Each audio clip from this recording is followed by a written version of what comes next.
Depuis plusieurs jours, une agitation inhabituelle parcourait les chemins autour de Faleron. Les femmes coupaient des brassées de fleurs dans les jardins. Les enfants ramassaient du buis et des pétales dans les fossés.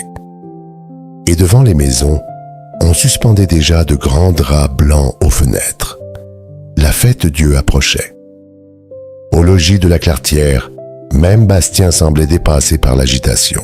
« Marguerite, pourquoi y a-t-il des fleurs absolument partout ?»« Parce qu'une procession sans fleurs, Bastien, c'est comme vous sans vos contes, triste à mourir. » Dans la cour, Antoine accrochait des lanternes entre les vieux marronniers pendant que les ouvriers terminaient les derniers détails de la petite chapelle. Car cette année, la procession devait s'arrêter au logis.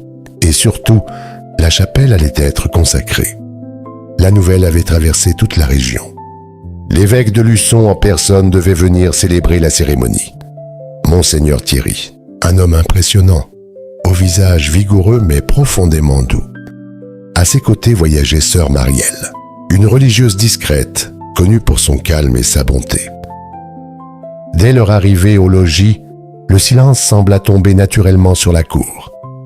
Le comte et Évelyne de Belleville les accueillirent sur le perron avec une chaleureuse déférence, tandis qu'un léger vent faisait danser les arbres du parc comme pour saluer son arrivée.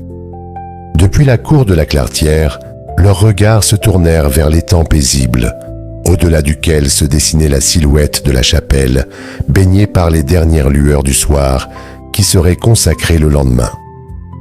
Le soir venu, une grande table fut dressée pour ses invités de marque. Les bougies éclairaient les visages.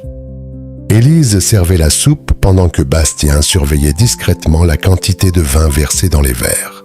« Bastien, cessez donc de compter les bouteilles pendant une bénédiction. Je compte sur tous les invités qui se resservent, Marguerite. » Même Monseigneur de Toulon esquissa un sourire. Durant le repas, l'évêque écouta avec une admiration sincère les récits du comte Armand de la Claretière. Doté d'une mémoire exceptionnelle, celui-ci évoquait avec une précision étonnante les anciennes familles de Faleron, les récoltes d'autrefois, les domestiques du domaine et 1000 anecdotes oubliées que lui seul semblait encore porter en mémoire. Fasciné par cette parole vivante et élégante, l'évêque l'encourageait à poursuivre, tant chaque souvenir semblait redonner vie au passé du village. La soirée s'acheva dans l'atmosphère feutrée du grand salon, autour d'un verre partagé près de la cheminée.